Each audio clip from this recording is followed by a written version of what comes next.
Afternoon all. Got another consultation game this Saturday afternoon.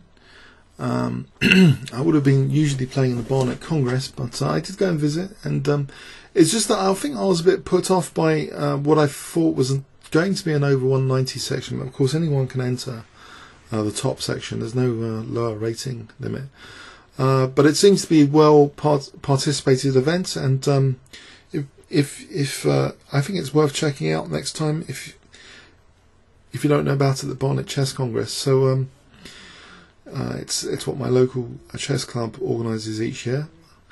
I don't know about going more than once a year. I think that'd be very ambitious. We just do it once a year. And okay, but this afternoon I thought I'd kick off a video today with another consultation game video. And yeah, the Kingscrusher Cafe at Chess Cube is getting very busy. There's 57 people right at the moment. It's only approaching 3 o'clock on a Saturday. I'm very shocked. So Kingscrusher Cafe, you can have this to auto load if you go to your settings tab and then community, and then scroll down here and click on Kingscrusher Cafe, and then when you load Chess Cube it automatically comes up. So I've been playing quite a few of these recently. I think there's definitely a greater intensity and tension generated by these games. You know, like listening to Beethoven's Fifth, maybe, you know, the greater tension, or U2 Joshua Tree, a greater tension built up, and which you don't get in so much in a 5-minute game. So in a way there's a thrill, and in a way there's a kind of fear of, you know, any mistake and my position will explode, especially with so many people looking. You know, for any tactical opportunities. I think I had one fortunate game yesterday. I tried to keep it closed and it worked quite well. Then I had an experimental game with Libby, a couple, which we won the first and lost the second. But I don't know. I think I'm a bit more comfortable actually just on my own. Actually, let's put the volume up here without having to consult. And I can of course speak to do my own, obviously. This vocal analysis to share after. So I'm playing the French defence. I hope you know, I'm going to be okay with it. So French defence. So 17 at the moment from the cafe. So they're getting quite popular, these games. I mean, this is just, you know, maybe some more people will join later. So French defence.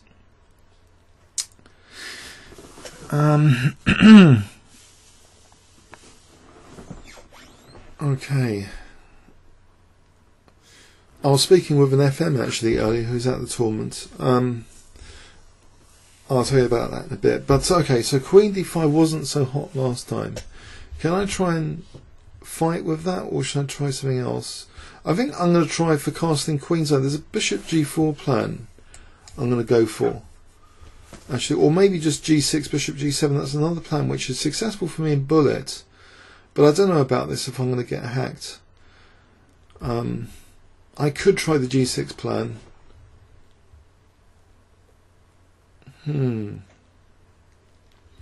I've told the team to be wary, by the way, of people just making move suggestions without any reasons.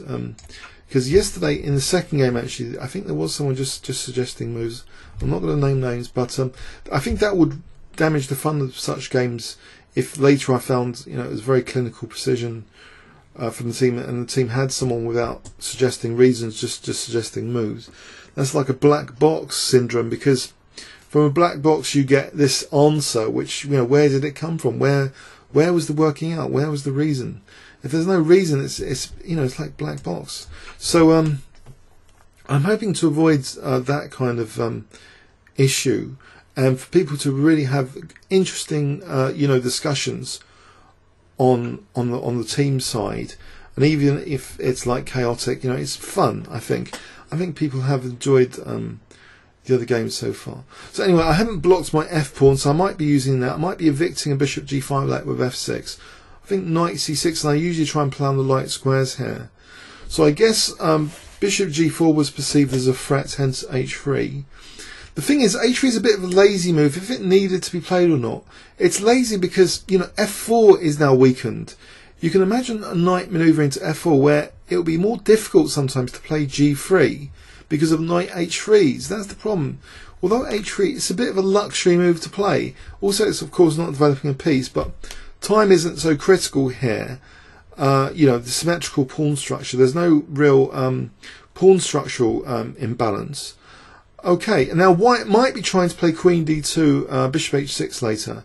I could try and sneak in knight f5 here, though. I think I might do that actually, try and nick the dark square bishop. So queen d2 I might be tempted to take now. Oh, I could forfeit castling, knight e3, queen e3. If bishop e6, there's knight g5. Whoa. But if I don't take the dark square bishop, then it might be a pain later. Mind you, if I castle, I'm guarding h6 at the moment. I've only got 15 minutes though. I think too much philosophy here is going to be bad. Do I take the knight? Maybe bishop e6, knight g5, or maybe just queen e7. No, queen e7, I'd lose d5. So say knight e3, queen e3, bishop e6, knight g5. Can I castle? Knight takes, pawn takes, queen e6, king h8. d5 is also dropping. So that could be a problem, which leaves king f8, which I've still nicked the dark square bishop. Maybe I can play h6, bishop f6, king g7. I think I'm going to go for that. So I'm going to go for king f8.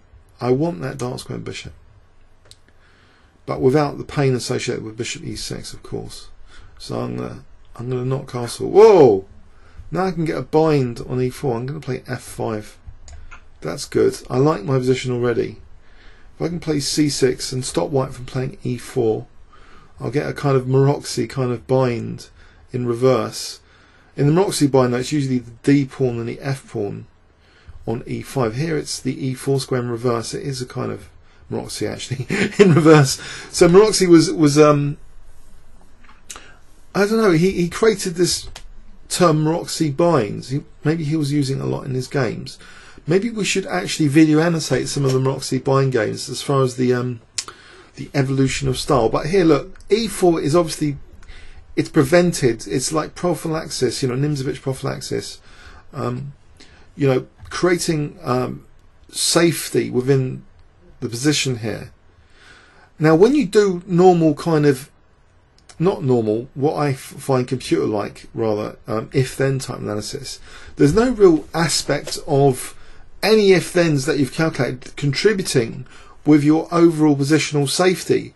So I think a positional consideration like this, you know, binding and prophylaxis, which I think go together. If you bind your opponent, you have provided your position security. Basically, you're anticipating threats even before they existed. So this e4 has been anticipated, unless it's going to be an e4 break or knight d5 here. Is it castle knight d5? I don't think so. There's no bishop c4 embarrassing me here. So I'm hoping to be able to play c6 and also make sure, again, prophylaxis against d5, against knight sacks. So, well, of course there's g4. That could come at a cost though, fgm on f3. So what I'm saying is, I think I'm saying the if-then approach is contradicted almost by the Nimzovichian approach about really providing this safety in your position above all else. So you don't sometimes need to like analyze like an engine or computer. What you can do instead is, you know, like when you play the Nimza engine, you can like double the opponent's pawns, restrain blockade, you know, make sure the opponent hasn't got counterplay is another thing. You know, counterplay removal, binding, creating binds, you know, preventing pawn breaks. All of that is improving the safety of your position. So anticipating threats in advance. And that means then, I think, you've got greater free hand to go for an attack without worrying about the counter-attack. So here, you know, so the e4 is like, it's prophylaxis. I'm going to play c6 prophylaxis. Not based on any concrete, there's no immediate threat like knight d5, but that means my queen is also a bit freer, like a bird. So I'm not going to go into the two birds with one stone. No, there's no problem with bird shooting in this country or anything. It's just an expression. I was just having a bit of fun. But I've never done bird shooting. I'm just for the record. And I don't know, I was just being cheeky with that expression. But someone asked recently in a video about is there some problem with bird shooting? well, you know, yeah, I mean, there are laws against that, yeah. I mean, you'd have to do clay pigeon shooting or something. I don't know. I don't want to get into that. But let's go back to the prophylaxis thing. So here, you know, the free hands for the attack could be, you know, like b5, you know, maybe knight b6 to c4.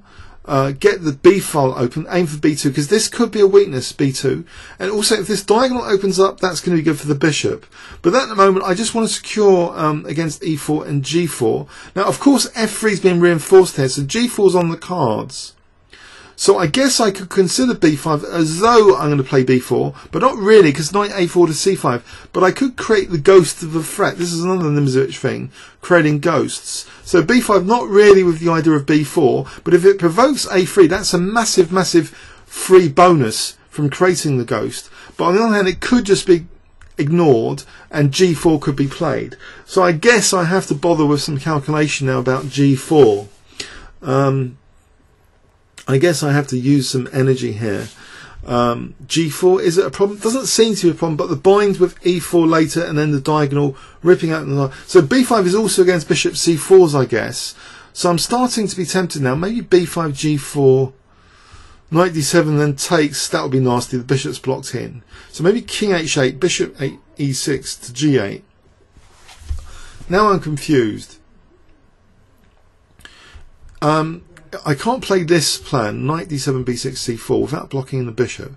If I ever play bishop e6, there's knight g5. So I'm starting to think king h8 now. So I can play bishop e6, so I can play knight d7, b5, c4, once b5 is played. Is there a problem with king h8?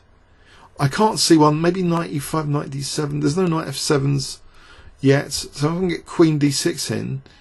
In fact, queen d6 here is again another kind of prophylaxis move, because it could be used as a pawn sack to be able to play queen d4 later. On the other hand, king h8, knight e5, queen d6.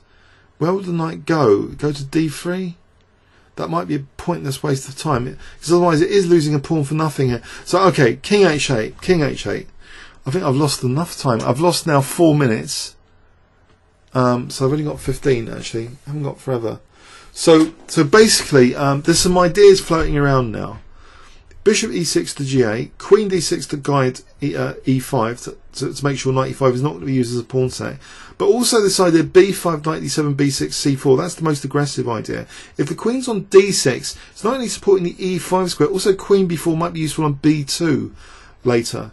So I think bishop e6, queen d6, knight d7, starting to get the exact move orders now synthesized. My approach is also, I don't like the Kotov thing. So I had this argument earlier with an FM, who I won't name, but he was basically saying about candidate moves. I said to him, surely you've got to find the resources in the position first before you start being very, very concrete about exact move orders and everything. That's the last thing I'd work out. So here I'd noticed some resources like knight g5 and b5, but to actually now almost like putting them on paper to make them more concrete, you know, rather than just an idea in the head, to actually concrete it is to think of particular move sequences. Is it bishop e6 first or is it queen d6 first? So those become the literal like candidate moves, but that's at a very concrete stage for me personally, because I've just seen these resources. I've seen knight g5, I've seen this idea of b5, and I've seen ghosts of resources that I'm not really going to play b4 because knight a4 to c5, but also b5 is useful anyway. Even if it didn't provide a ghost, it provides a peg for the c4 square, so knight d7 to b6 to c4. So anyway, okay, I'll have a sip of cappuccino now. Okay.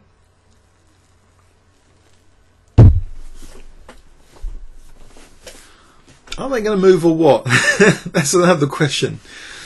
So there's 30 of them now. It's pretty good for a Saturday. A lot of proposals. That's good. I hope they've got reasons. Yeah.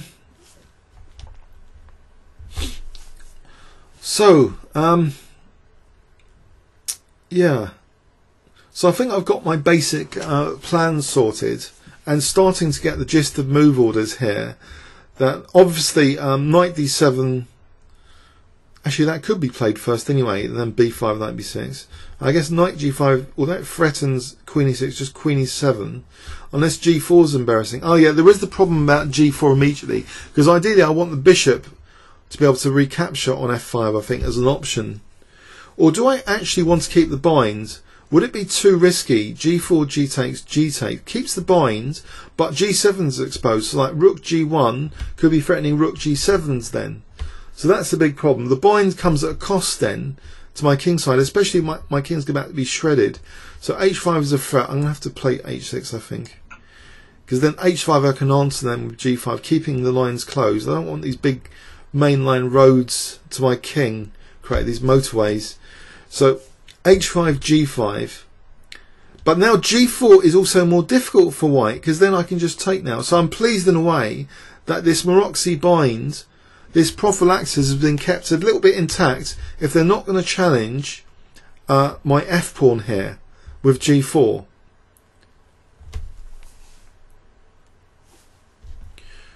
Okay, so there's still ideas now, I think. Queen d6 looks as though that's a more flexible move than the others. Keeping an eye. Oh, unless knight e5 is a dangerous threat now. I'm a bit worried now. That's why queen d6 is becoming, I think, more important to make sure knight e5 is not on the cards. It's a prophylaxis move, queen d6. It protects g6 as well, because knight e5 is actually going to threaten g6. So this had upsides and downsides. Whoops. Okay, let's attack this knight.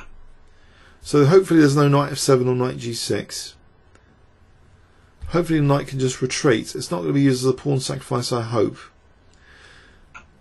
Oh, it is. Okay, I don't really want to accept that pawn sac, because I had a horrible loss the other day where I gave up the dark square bishop and was quickly lost in my king save. So I don't want to give up that bishop in a hurry. That's another prophylaxis. Just keeping that bishop is keeping some coziness around my king. So I'd rather just, you know, please just take my knight. Don't force me to lose my dark square bishop. I don't want to feel this kind of the king being an Eskimo in the North Pole, you know, without any padding on. I want to keep comfort of my, you know, bishop around the king here.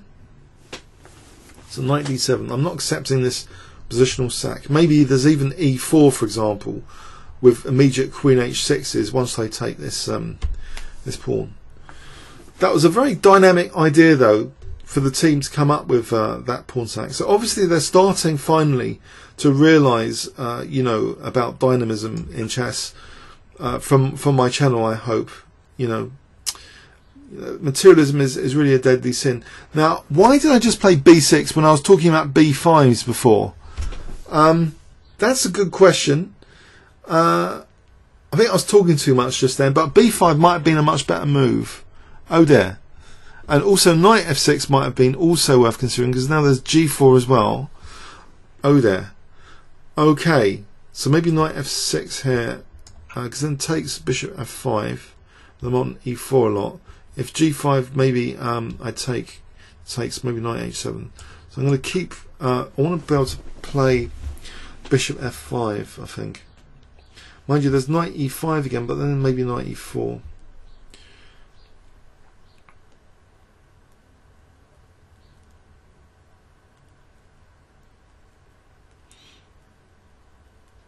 Yeah, I think my king's being attacked now. So much for all the prophylaxis. Oh dear.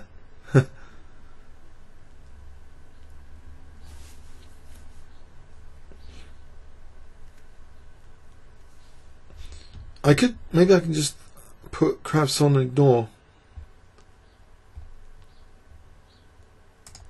If I can put crabs on and ignore. Until or should I? I don't know. Sometimes I might need to speak to him, so I'm not really 100% sure. I'll just remind him, Krevs, that I can see what you say. Remember.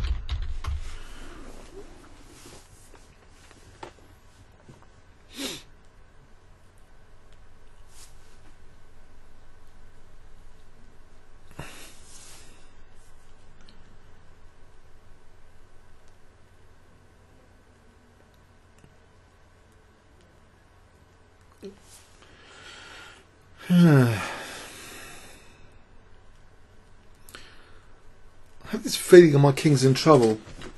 And so, actually, anything I've said about prophylaxis, I think might have. If there's no proof in the pudding that, you know, if I get slaughtered, it doesn't. It's not a good advert to the thoughts I've had. But I don't know how will I concretely get slaughtered? White's done the right thing to really break down the bind. This G4, because then E4 comes on the cards, etc. Or this Rook G7 comes on the cards. So White's done everything to sort of prophylaxize my position, just break down all the barriers, break down all the binds, break down all the attempts at counterplay removal. Basically, they're all in the same family of trying to provide security for my position. It's all been trying to be broke down now with this move G4. Very, very good attacking move. And I don't know, you know, takes bishop F5, knight F4, for example. G6 is attacked immediately. I might be in trouble here, basically. Wow, no G takes, because that would have opened that line up. That's interesting. Maybe, I don't know, knight G4 might be possible, even though it looks a bit ugly. Takes to get double pawns. Any benefits? Or knight E4, or even just knight E4, because then takes I can take the bishop. Knight E4 takes, and then maybe there's no knight E5. Say knight F4 though. What about just knight H7? Well, I could just take to try and close the rook. If HG the rook's closed, then knight H7. So if knight F4, I'm protecting the pawn with the queen. But if rook takes, maybe again there's knight H7 and bishop H6. So I'm going to take this pawn, I think, with the pawn.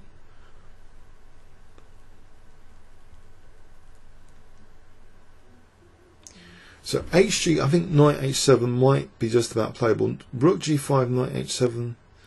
Rook moves. Maybe, okay, knight H7 here. Is that? Am I going to get mated on the H file? Or should I just move the knight to get the king over to F7? I'm glad the rook's now being shielded by the own pawn. So maybe knight E4 here. But then I'm taking off that knight takes. What do I gain there? Probably I gain D5 just about, but they're not opening up this diagonal for bishop C4s.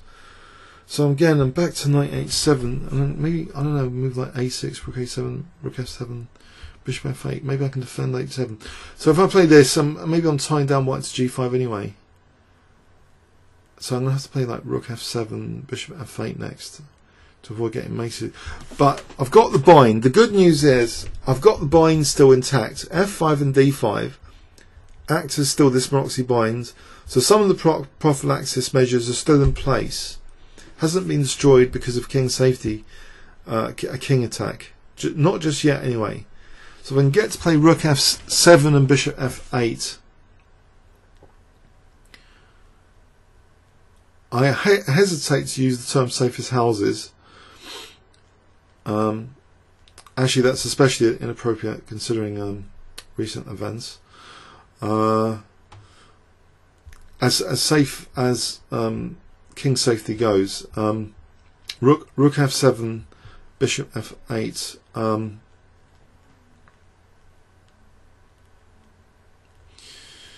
Yeah. Okay, so rook F7. What about so if the rooks are going to double, then there's knight F8 or king G8 here just to unpin. Now I'm confused actually. Rook F7. What does it do? Rook F7 vacates F8 for knight F8. It takes away my king escape square though.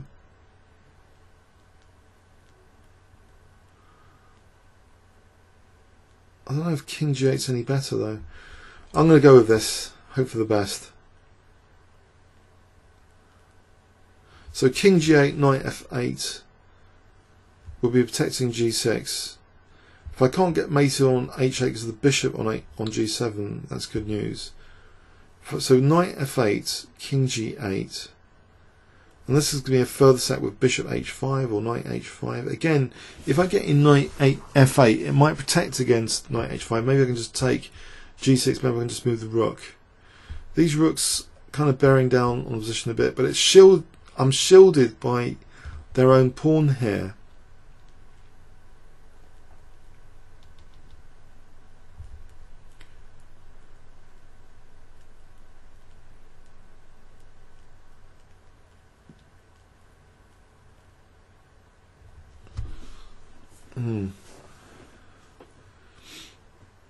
A moment. I hope no one is making just move proposals without reasons. I think I'm going to put that.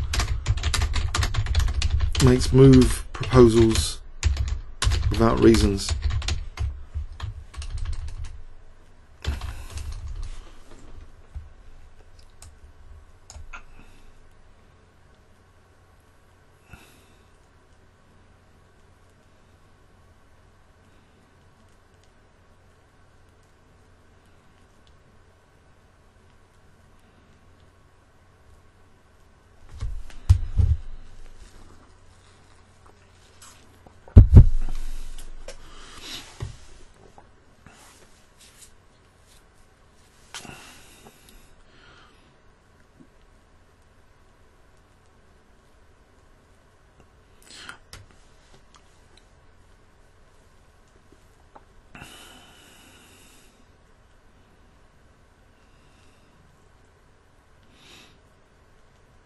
Okay.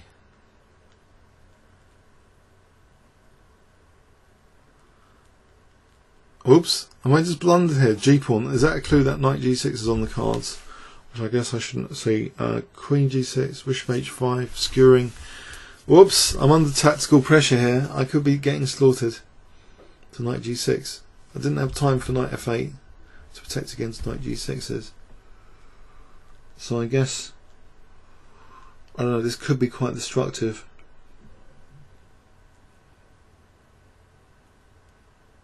Knight F8 would be nice to have played, but I'm one move away, and that's one move too short in chess when it's the opponent's turn.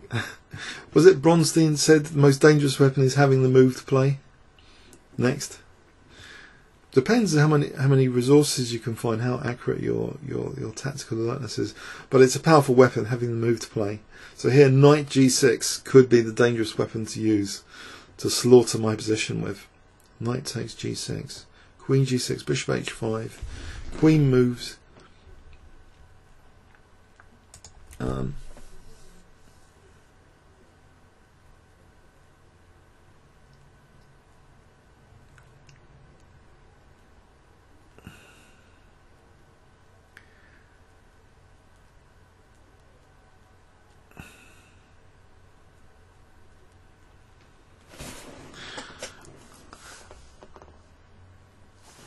Actually, there was, and I'm a bit worried by this actually, because this guy was actually apparently making move suggestions in last night's game. I think I might ask for a request actually.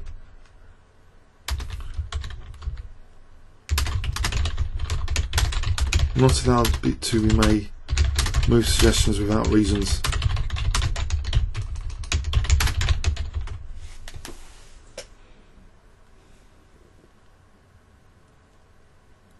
Oh, and then the captain just says like that.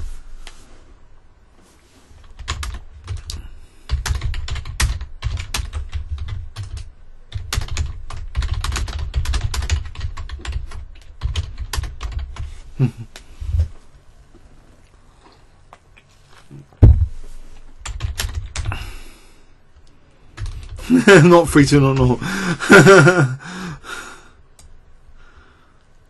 So I'm going to take G6.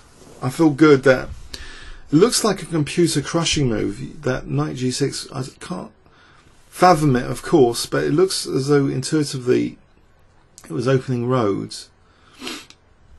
Knight G6. I guess if we looked at this game in post-mortem, I wouldn't be surprised if it's a crushing move, but I can't really see exactly why, because the queen would move. I don't know if bishop's taken, if G6 happens later. I don't know. It would have to be very precisely calculated, surely, to play such a move. So maybe that's why the team didn't play it, which I'd be grateful with to find out later, even if someone was suggesting knight takes G6. So here, I guess Queen H2 is a major threat, though, with maybe trebling on the H file to play Queen H8 later or something.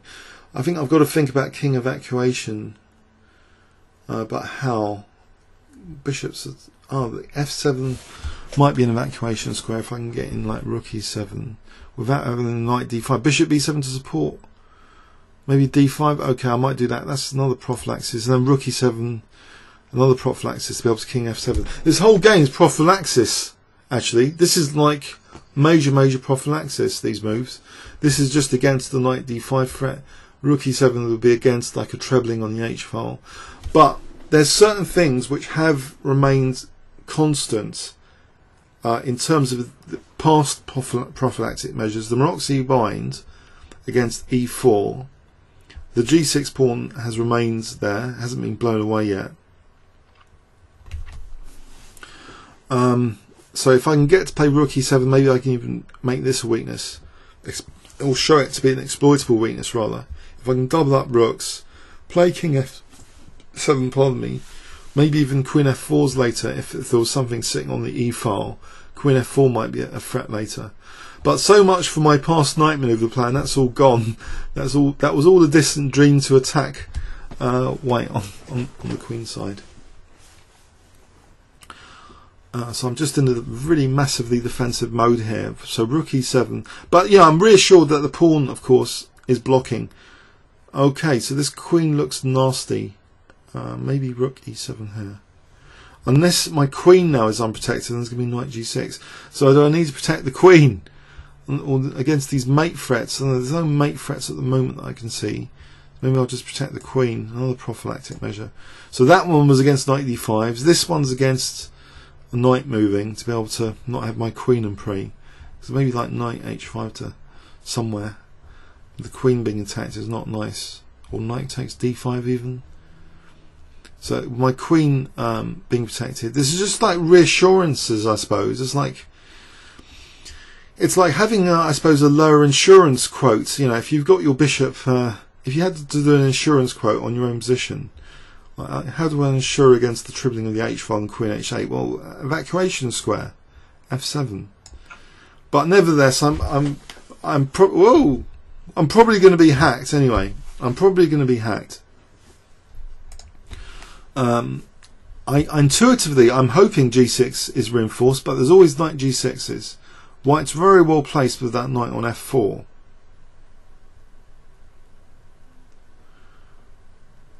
So rook h3 threatens all sorts of things, but then my evacuation square f7, but then knight g6. Let's be cynical that knight g6 could be really destructive here.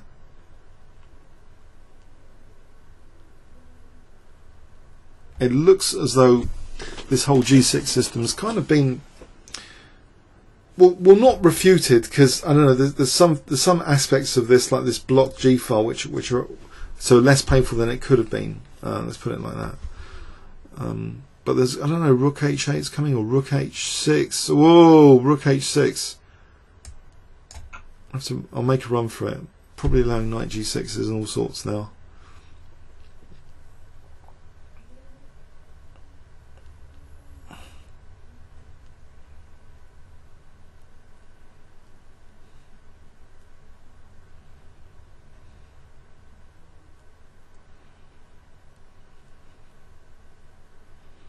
So I'm waiting to be slaughtered with 6 minutes left. It's like the tension build up, the tripling on the H file.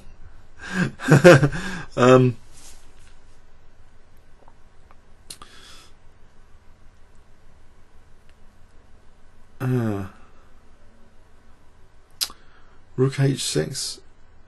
Is that going to threaten bishop h5? That looks pretty bad. I might have to play rook e6 to try and get a fortress. Maybe, you know, offer the exchange to try and create a fortress, but then maybe rook h7. I'm not sure my chances of survival are high here.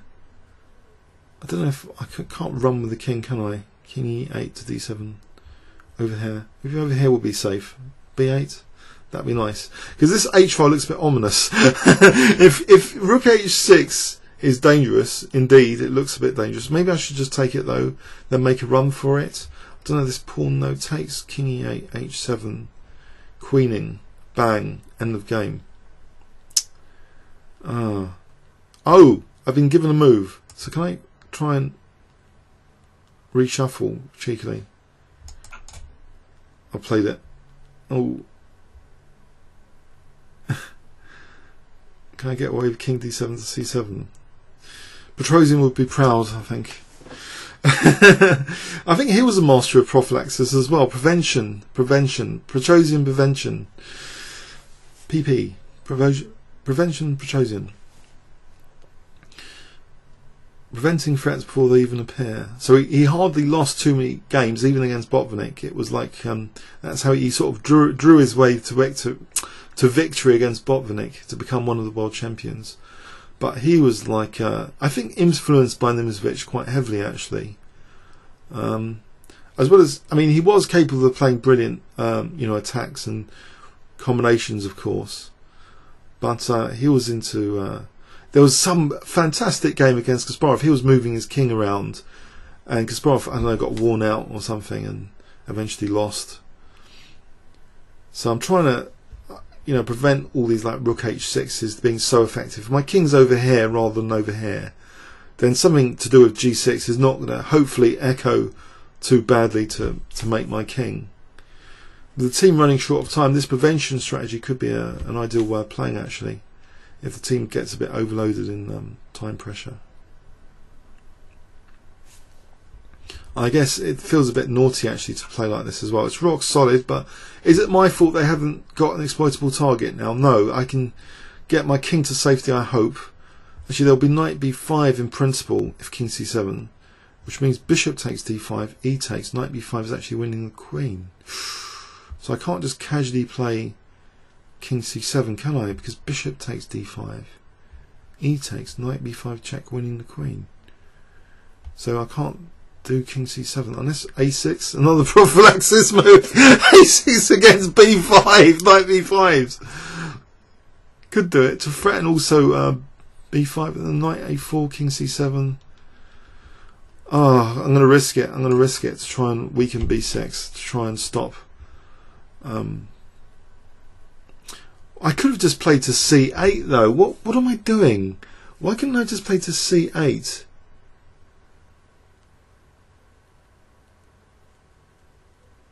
Couldn't I just move to c8?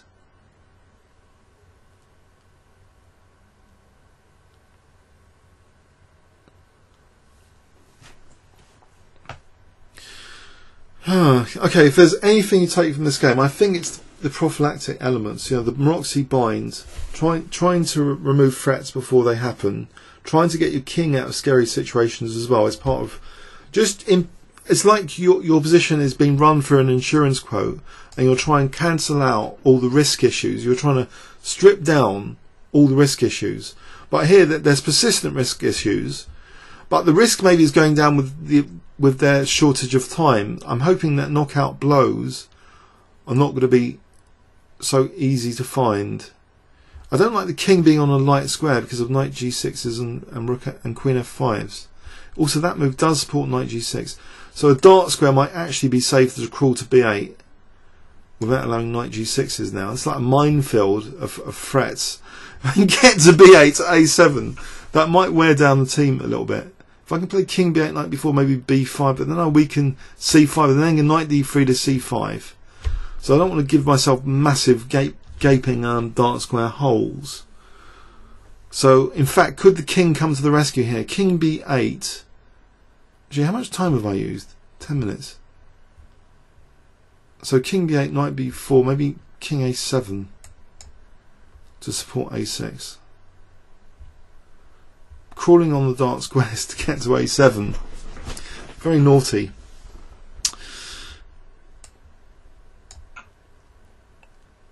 Okay, I think the worst is over. I'm hoping that the worst is over, and now I can actually have a free hand to do something without getting worried about being obliterated with a sack. So maybe like e3 might be weak. There's maybe rook e3s, bishop d4s on the cards. In fact, bishop d4 here is now on the cards. Bishop d4 for takes rook e2. Blimey, so how would you ensure black's position if you had to insure it? Would an insurance company be happy to insure it? Is there any risk factors to cancel out with prophylaxis? I'm not sure. It's okay. It's looking good. King's kind of safe on a7. Bit outrageous manoeuvre. Bishop d4 looks to be on the cards here. E takes rook e2. Also be attacking the rook, attacking e3. Doesn't bishop d4 just win on the spot? Because then rook moves, isn't there just rook e3? I think I'm going to play it. I think they're in shortage of time.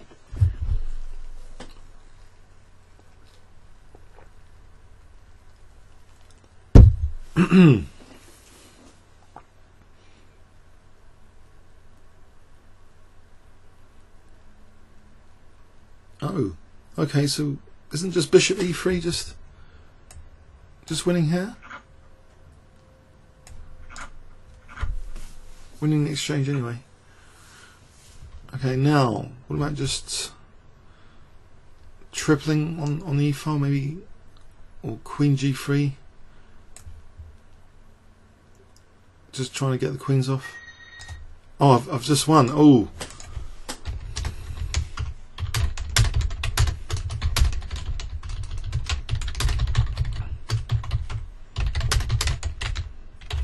Alright, go back to cafe, I think. So have a bit of a chat back at the cafe.